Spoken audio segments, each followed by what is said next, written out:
Nah, ini data nilai yang masih acak, maaf kalau gambarnya kekecilan ya. Nah, setelah diketahui interval kelas, kita bisa menentukan frekuensi dari interval kelas tersebut.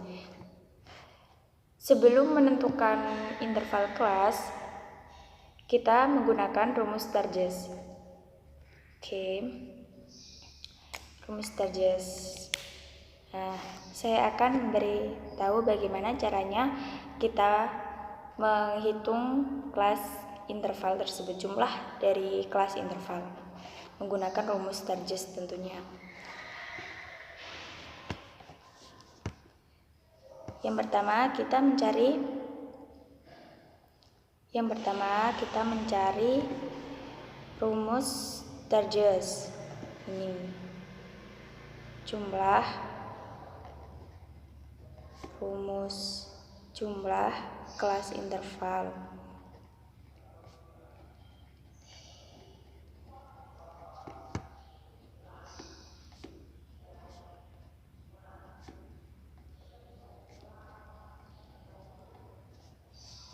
Nah, rumus Sturges yaitu untuk menentukan jumlah kelas interval, yaitu K sama dengan 1 plus 3,3 log N. N yaitu banyaknya data.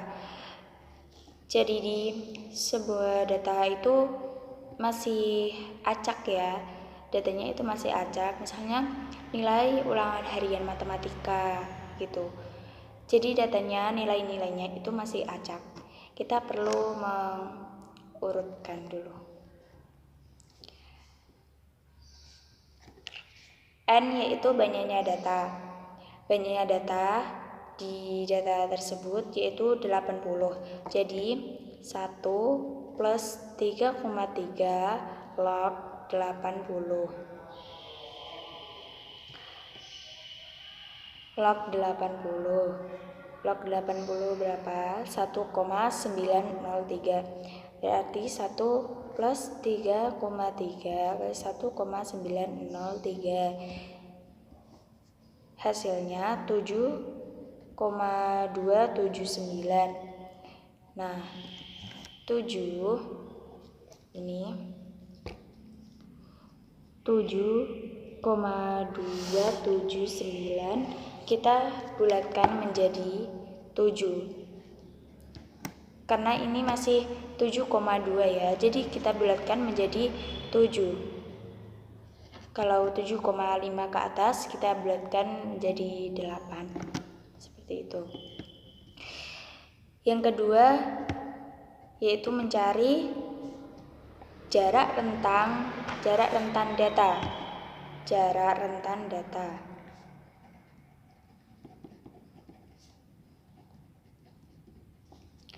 Rumusnya yaitu R sama dengan data tertinggi dikurangi data terendah.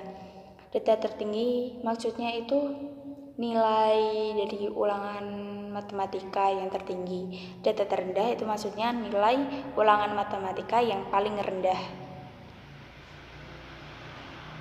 Data tinggi dikurangi data rendah.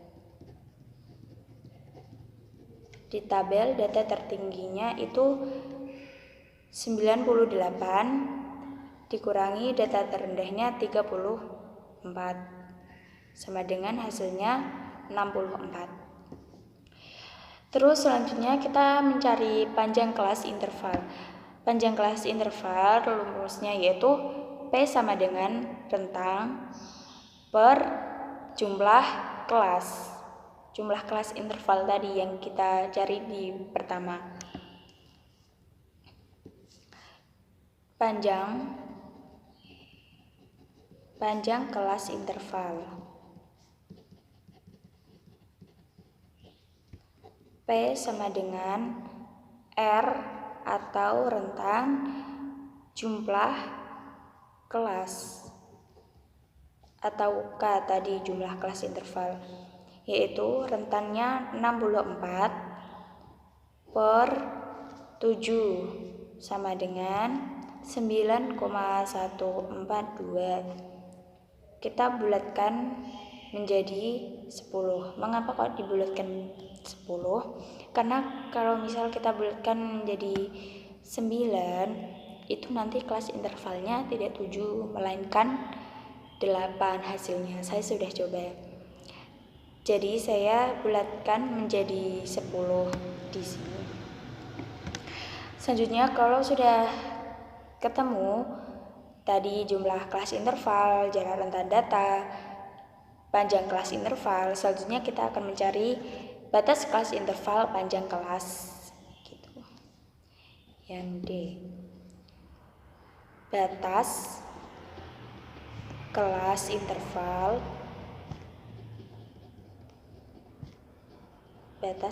interval panjang kelas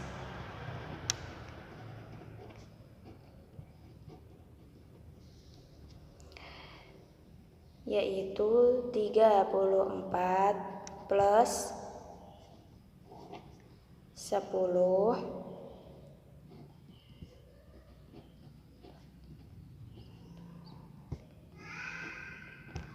Nah, seperti ini. Saya ambil kertasnya dulu.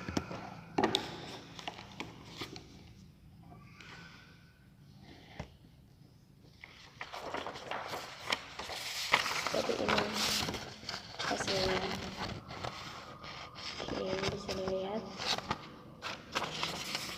34 plus 10 sama dengan 44 kurangi 1 sama dengan 43. Mendapat 34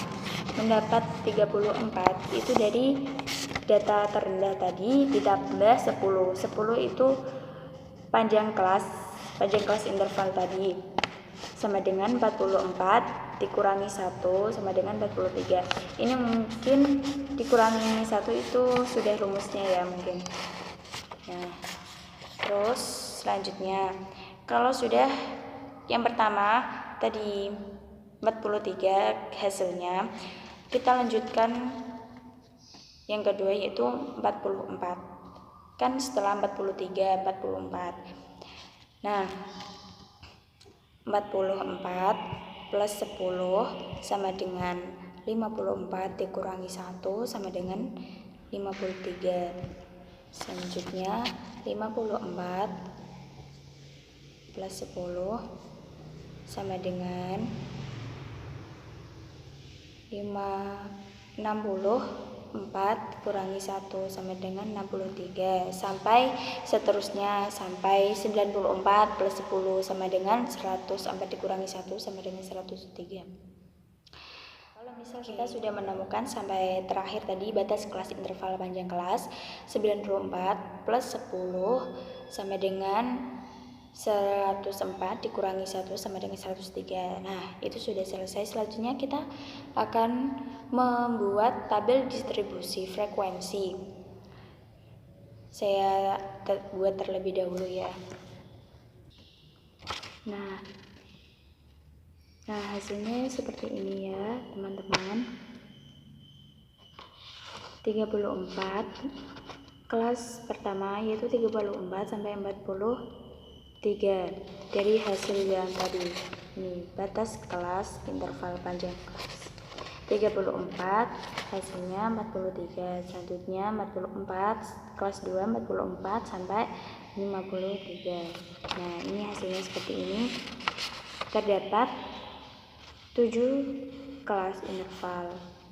Nah, dari data yang ada data ulangan matematika 34 nilai 34 sampai 43 itu frekuensinya atau terdapat 3.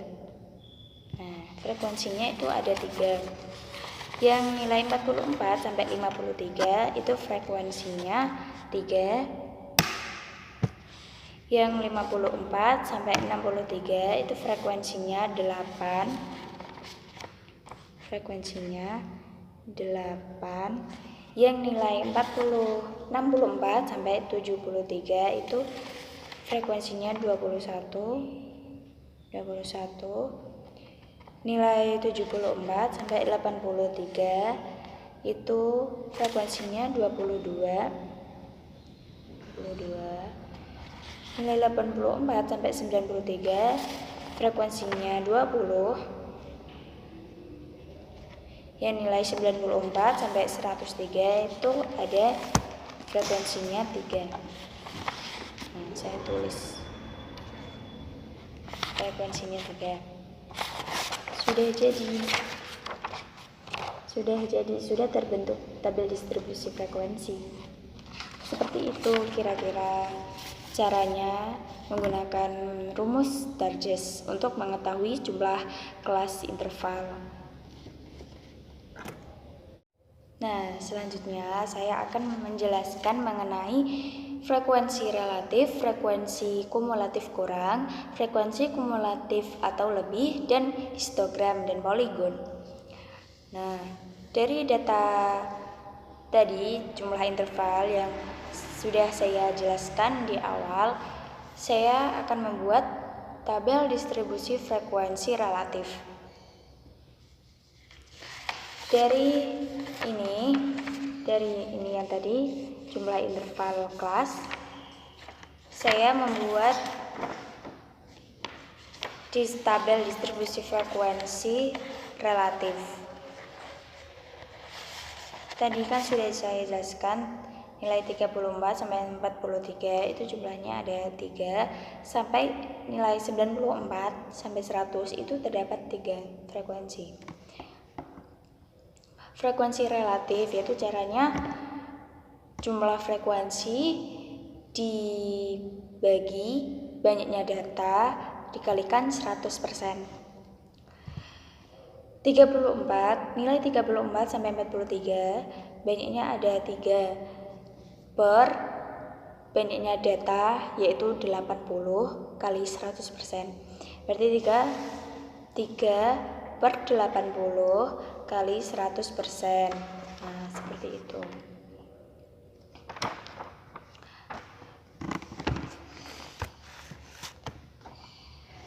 Berarti 3 per 8 kali 100% yaitu 3,75%. Dijadikan persen 3,75 itu berarti 3,75 tetap.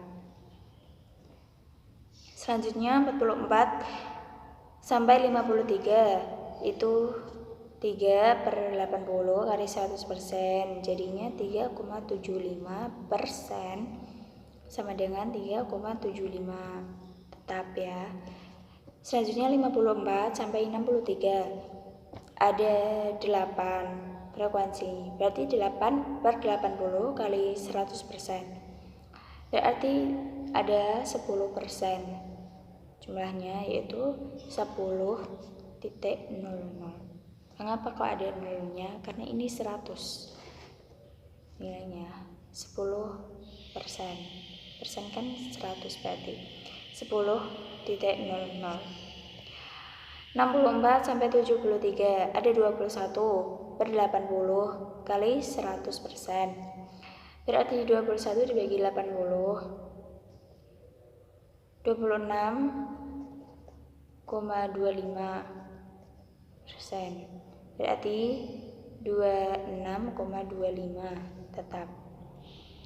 Selanjutnya 74 sampai 83 ada 22 frekuensi. 22 dibagi 80 sinyal 0,275 ya, berarti 27,5%. Sinyal 27,50 gitu.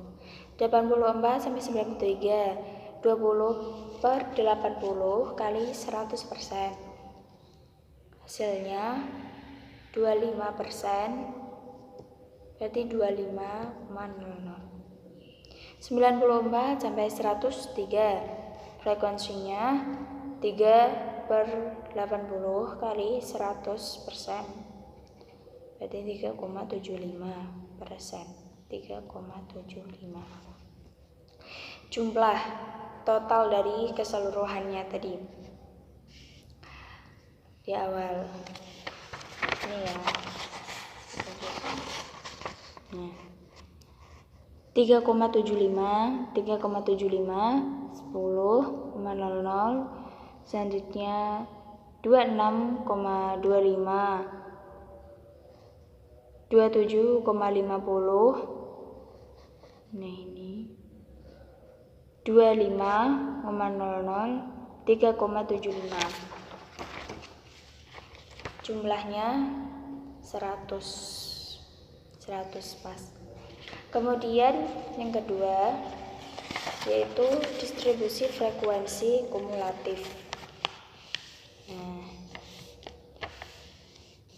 distribusi frekuensi kumulatif atau F-kum ya disingkat gitu.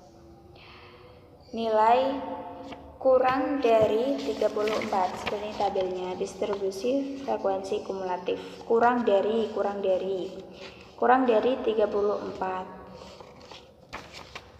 34 kurang dari 34 berarti yang kurang dari nilai 34 sampai 43 itu berapa gitu. Artinya seperti itu. Yang kurang dari 34 yaitu tidak ada alias 0. Karena nilai terendah tadi yaitu 34. Kemudian kurang dari 44. Kurang dari 44 yaitu nilai mulai dari nilai 34 sampai 43. 34 sampai 43 yaitu tadi ada 3 berarti.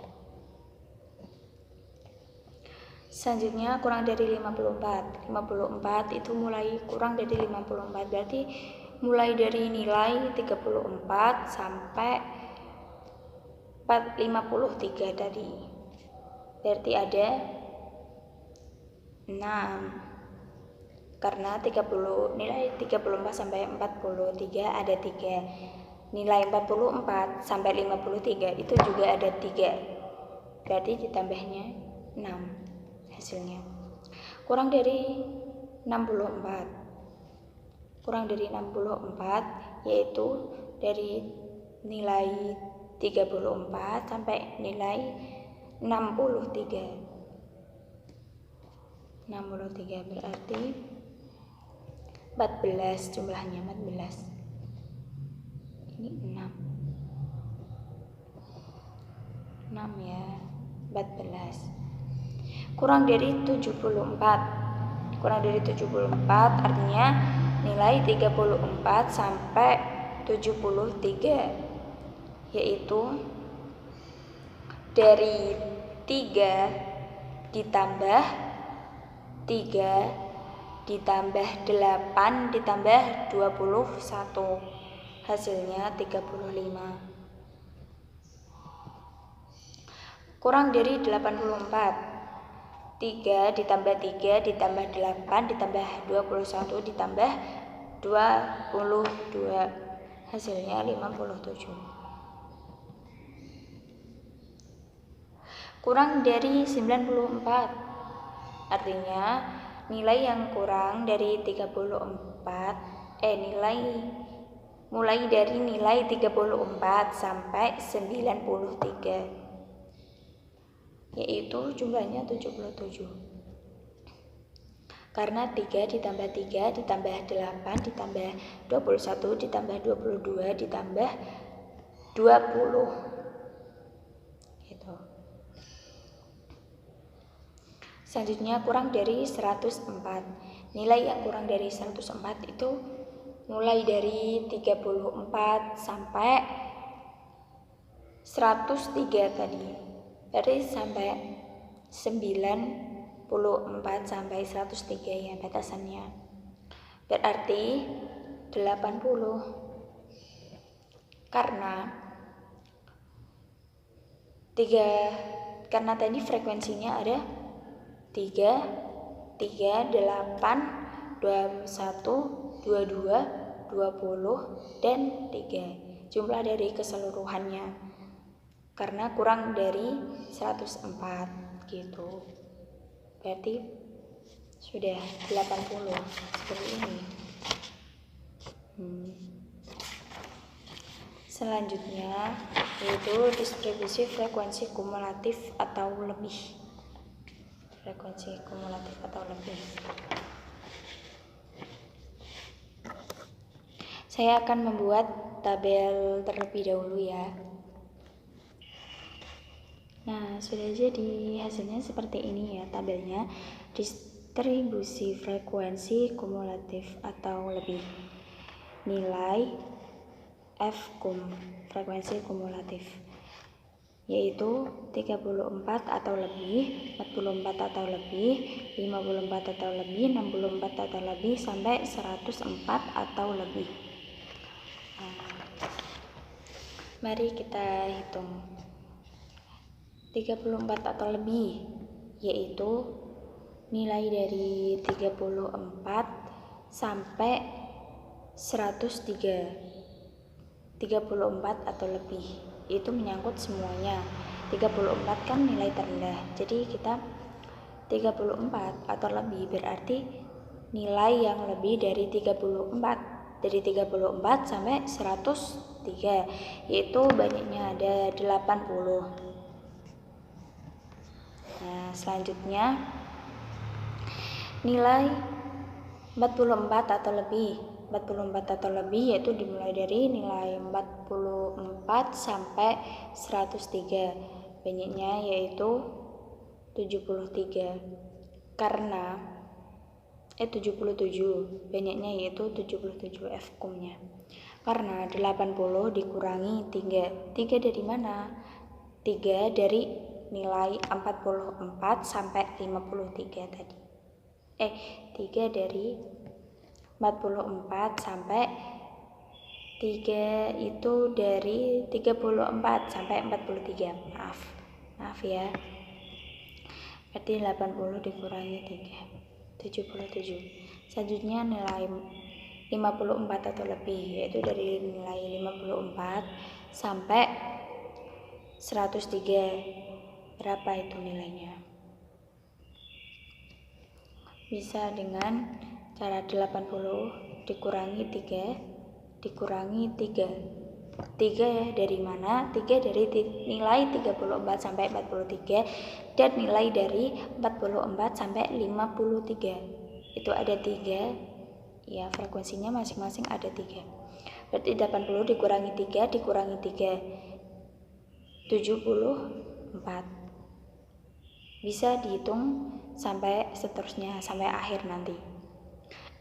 Ini 64 atau lebih yaitu 66. 74 atau lebih 45. 84 atau lebih 23. 94 atau lebih 3. 104 atau lebih itu hasilnya 0 karena nilai tertinggi yaitu 94 dan interval kelas itu 94 sampai 103 tadi. Jadi kalau 104 atau lebih itu tidak ada, hasilnya 0. Oke. Selanjutnya yaitu histogram. Histogram itu seperti diagram batang. Ya. Ini bentuknya seperti ini. Diagram histogram namanya. Ini kok bisa nilainya 38,5, ini kok bisa 48,5, kok bisa 58,5. Itu bagaimana caranya? Itu sudah ada caranya ya. Dari kelas interval tadi. Kelas interval yang pertama ya, berapa? Kelas interval yang pertama yaitu 34 sampai 43. Itu kelas interval yang pertama. Nah, 34 itu menjadi tepi bawah kelas pertama dan 43 itu menjadi tepi atas kelas pertama. Kelas selanjutnya yaitu 44 sampai 53. 44 itu menjadi tepi bawah kelas kedua dan 53 itu menjadi tepi atas kelas kedua. Cara mencari titik tengah dari kelas-kelas tersebut untuk bisa membentuk histogram, yaitu caranya 43 ditambah 44 dibagi 2. Hasilnya 38,5 gitu. 38,5, sehingga nanti diagramnya itu saling menempel. Ya, bisa dilihat tadi ya contoh histogram. Nah, selanjutnya 53 ini tepi atas dari kelas kedua, 53 ditambah tepi bawah kelas ketiga, tambah 54 tadi, bagi 2, hasilnya 48,5, sampai seterusnya sampai nilai 94 gitu ya, paham? Nah, hasilnya itu seperti tadi. Seperti ini ya, kurang jelas. Seperti ini hasilnya. 38,5. Ini 3 ya. 48,5 ini 3. Selanjutnya 58,5 ada 8 sampai seterusnya 98,5 ada 3 frekuensinya. Terus selanjutnya yaitu poligon. Poligon seperti ini.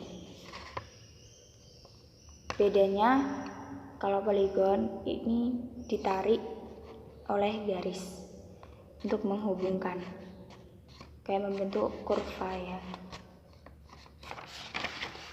Poligon sama seperti histogram, bedanya poligon itu menggunakan ditarik garis itu untuk menghubungkan. Kalau sudah tadi paham tentang histogram, selanjutnya membuat bagan tentang poligon.